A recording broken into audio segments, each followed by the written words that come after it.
Narayan Murthy's remark on a 70-hour work week gathered a lot of attention. From memes, op-eds, and debates, we have seen it all. Some say, yes, to become successful, you have to work your asses off. But there are many people who say that one needs to take care of their health and give time to loved ones too. So, kiske sune? The short answer is let him speak what he wants to speak. I need my money and no work on weekends. That's it. But the long answer is in this episode, I will delve into the history of working hours. There was a time when we used to work 16 hours a day. Then I will analyze how much people in other countries work and earn, and how much do we work and earn in comparison. And then I will talk about the future of work. There are so many things in this episode. I think the short answer will not give us these things. So why don't you stay and watch the entire episode? Stay tuned. So let's break down 70 hours.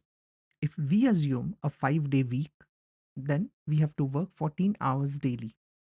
That is, if we start at 9 a.m., we have to work till 11 p.m. If it's a 6-day work week, then we work for roughly 12 hours every day from 9 a.m. to 9 p.m. from Monday to Friday. And on Saturdays, we can leave at 7 p.m. That's how much we should be working according to Narayan Murthy. See, everyone knows who he is and everyone respects him for what he has done for the country. But this remark was not received well by everyone. One thing I feel what he might be thinking of while speaking is about the really passionate people like himself and many others. We know how the lifestyle of many business leaders, politicians, and film celebrities who have to work round the clock or at least be available throughout the day for their expertise. But not everyone aspires to become like them. Not everyone wants to become an outlier. People working as clerks in the banks or a trainee in corporate might just want to fill their family's bellies and go up the income ladder after a few years. And for them, they might not want to work for these many hours. Also, there are many people who work tirelessly, even 70 hours, but earn a meager salary. They fail to maintain their health and give time to people around them. This isn't ideal either. So, the 70-hour work style might not be appropriate for everyone. Also, if someone is working for so many hours, then I would request to please take care of your health. These are my feelings about this 70-hour rule. But let me keep my feelings aside. Now, we will understand different aspects of working hours. In the first section, we will understand how our hunter gathering ancestors used to work. Then we will find out what happened after industrial revolution and how did we get into the 9 to 5 or a typical 8-hour workday setup.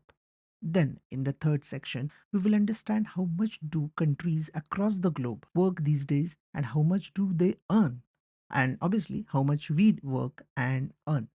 And in the last section we will think about the future. So let's begin the first section. Till the 1960s and 70s, there was a notion that our forefathers used to work day in and day out and clock in many hours to gather food. Their lives were phrased as solitary, poor, nasty, brutish, and short.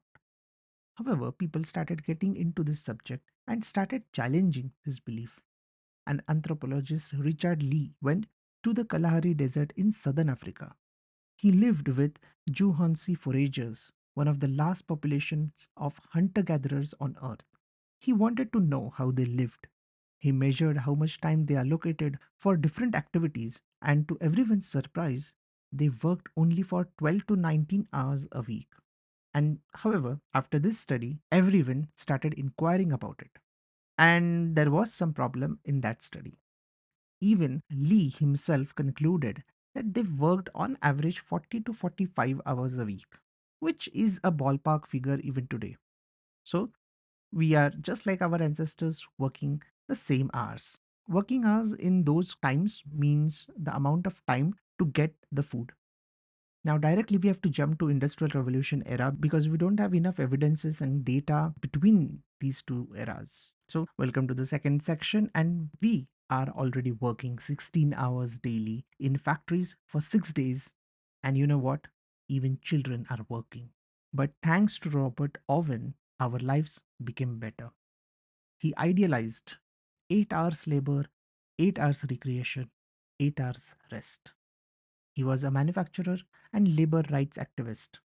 This was around 1817 in Wales. The idea did not take its shape immediately, as one would expect. It took a lot of years. Yes, a lot of years. Life was in general hard for workers. Employers, or to be specific, capitalists, hated any demand for reduced working hours. They believed that reduced working hours means that they had to employ other workers on different shifts. That would mean a hit on their profitability. We have seen protests and even a lot more than that for just this request.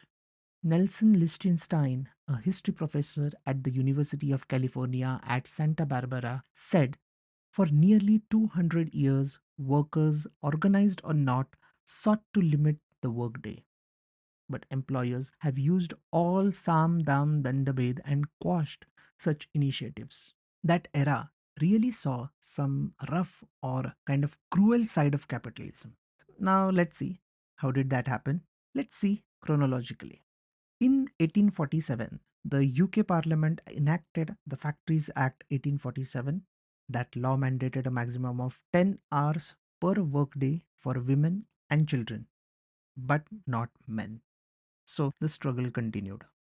In 1850, the new Factories Act was enacted. As per the law, mill workers could now enjoy Sunday holiday, a privilege which was only given to government employees earlier.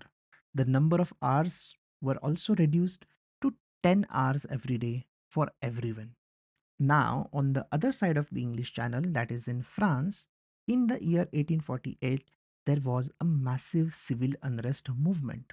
Now it is called as French Revolution of 1848. In March 1848, the Commission of Labor reduced working day from 11 to 10 hours in Paris and from 12 to 11 hours in the other provinces, reduced by just an hour, and that too after a civil unrest. That's how bad the situation was. From France we now go to US again. Owen's idea traveled to US after the Civil War. The Civil War in US ended in 1865, and in 1866 the National Labor Union asked the Congress to pass a law on 8-hour workday. But you know what?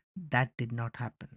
Therefore, on 1st May 1886, Unionists, workers, and reformers gathered on streets of Chicago and made the city the epicenter in demanding an 8-hour workday a rule.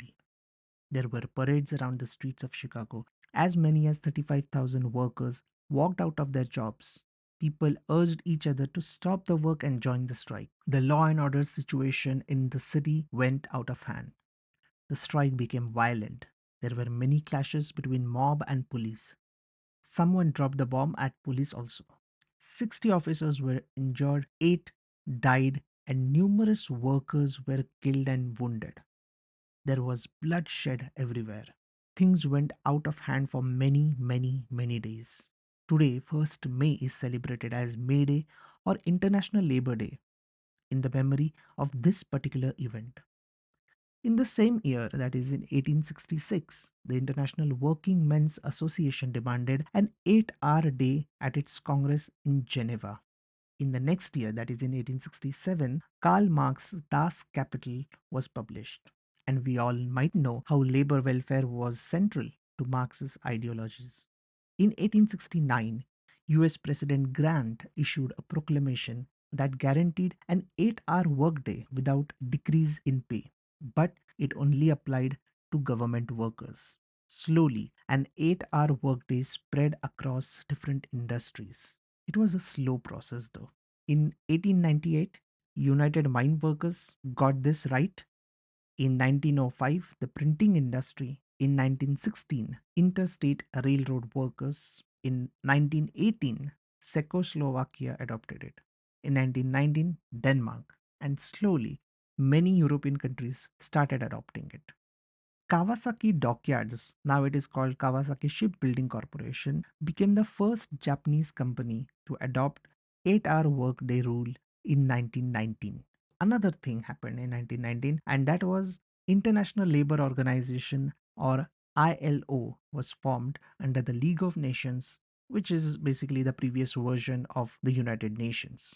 ILO was formed as a reformist response to the post World War I labor uprisings. In the same year, the Hours of Work Industry Convention were declared, which mentioned an 8-hour workday rule. This was later ratified by many countries. Many countries agreed to abide by this standard, at least on paper, and things started moving in that direction. In 1930, Hours of Work Commerce and Offices Convention was also held, which was basically for private sector, which mandated 8 hours workday like the earlier convention. But not many countries adopted it. India is not in the list. Then, in 1923, the US steel industry adopted an 8-hour workday. But in 1926, the most revolutionary event around the world took place that really made a difference. And that was driven by Henry Ford, the founder of Ford Motors. He began 5 days, 40-hour work week for all its workers. Over and above that, in 1914, he had doubled the male employee wages too. Many industrialists joked about it, but Ford's performance kept everyone silent and people began thinking about this pattern. Ford saw that workers became more productive, production boomed, and profits improved significantly. In 1938, US Congress passed the Fair Labor Standards Act, which limited the work week to 44 hours, which was then shortened to 40 hours in 1940. So that's the world history of working hours till the first half of the 20th century. Now let's come to India. In the 17th and 18th century, many European merchants who later became colonizers started trading with Indians, and ports like Cochin, Bombay, Madras and Calcutta became main trading hubs. Europeans' influence increased over time and they started dictating terms as many people started settling in the subcontinent. At that time, Indian workers had to work for 16 hours a day without any holiday. In the late 19th and 20th centuries, labor unions got stronger and started demanding better working hours and facilities.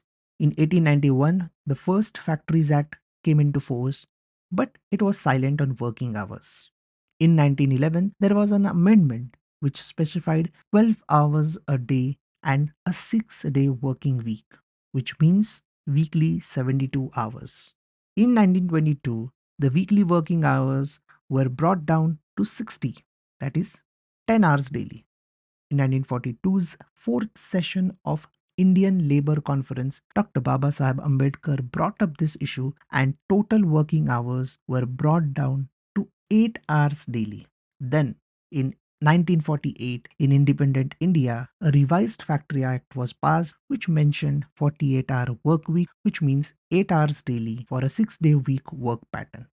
Now, there was a twist in the story. New labor code were passed by the parliament and notified by the government.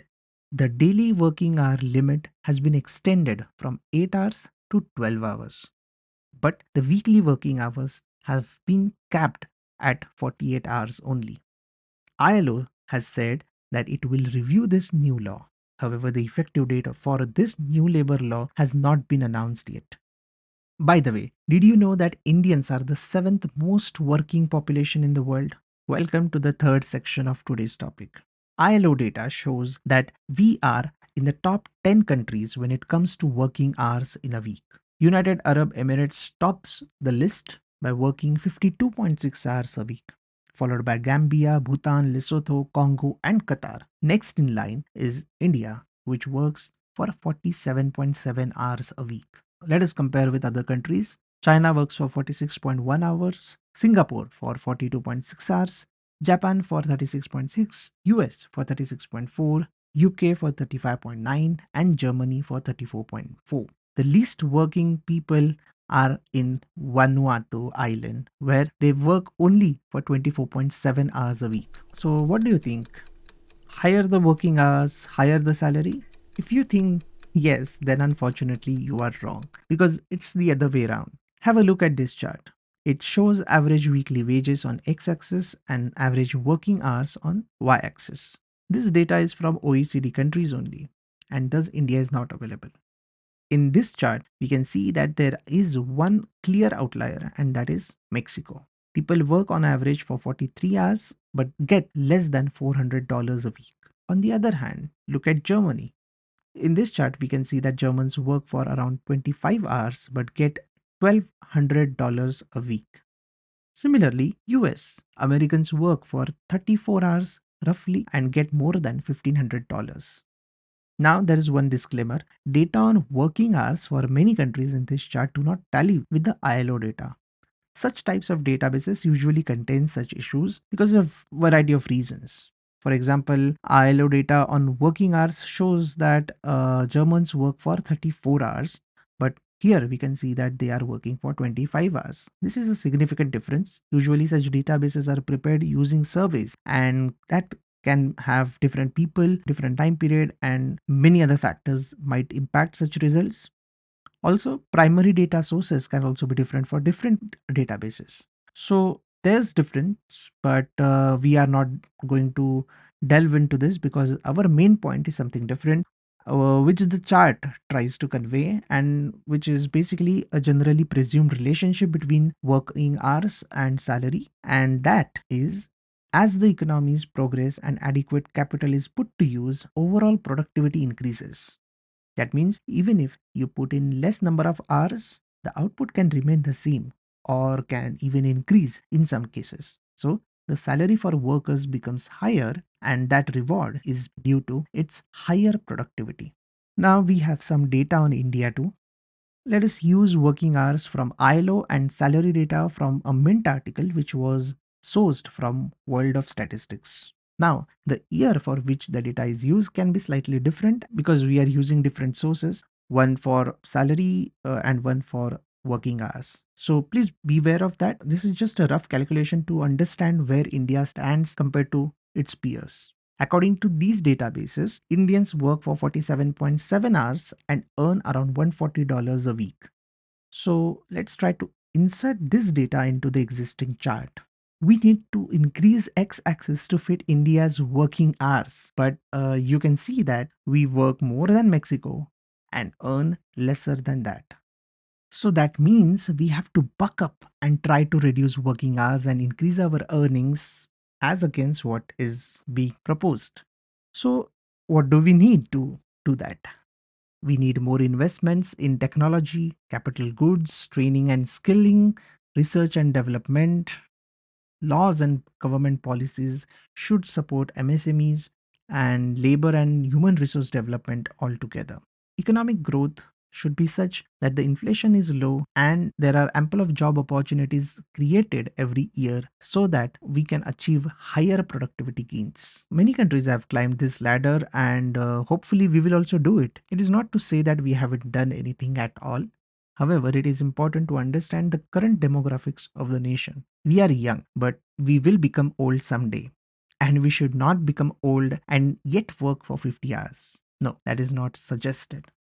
So, we have to ensure that we employ people, get the most out of them, and push the economy upwards. Yes, if you are passionate and want to become an outlier, sure, you can, or probably you should be working for more hours. But that should not apply to every Indian. We are already working a lot but not getting enough money. So, neither the problem or the obstruction between today's and tomorrow's India is not that people are working less, nor does the solution lies in logging in more number of hours. The problem is that the productivity is low and that lesser number of people are working in general. Do you know that only 58% of Indians work? Therefore, the solution is that more number of people should work and their productivity should increase. So that's about the data on working hours. Now, before leaving, let me give you a food for thought in the last section of this video. You can see that in the last couple of centuries, we have drastically reduced working hours from 16 per day to 8.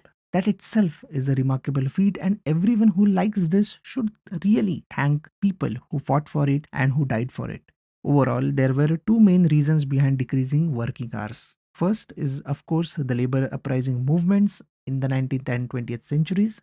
And second is the role of technology. But how do you think the future should look like? I feel that 4-day work week is possible. A few nations have already started it. So it seems that 4-day work week is possible for the entire world in the next decade or so. And by the way, in 1930, John Maynard Keynes predicted that by 2030, people from developed countries would work only for 15 hours a week. Only 6 years to go, but there are no such signs of reduced working hours, at least as of today. In India, we are very far from that target, but what I believe is that we should not find answers to what is the next in line in just the number of working hours. I believe we can direct this conversation to something substantial, closer to human heart, health, psychology, and purpose. I will try to come up with my thoughts about the future of work in some other episode. It will need a lot of thinking, reading, drafting, and rewriting. But what are your initial thoughts about the future of work? Because the concept of work is changing. And with newer generations inclining towards passion and purpose, I believe we have to rethink the models on which we are running the labor markets today. Write down in the comments below what, according to you, should be the future of work. Also, let me know your feelings about working for 70 hours a week. Are you in for it or not? If you like this video, press the like button and share it with your friends, colleagues, your boss, manager, director of your company, and MD, CEO everywhere. At the same time, subscribe to my channel so that it will encourage me to make more interesting videos for you. Also, follow me on other social media channels too. Links are in the description below. Thank you and see you next week.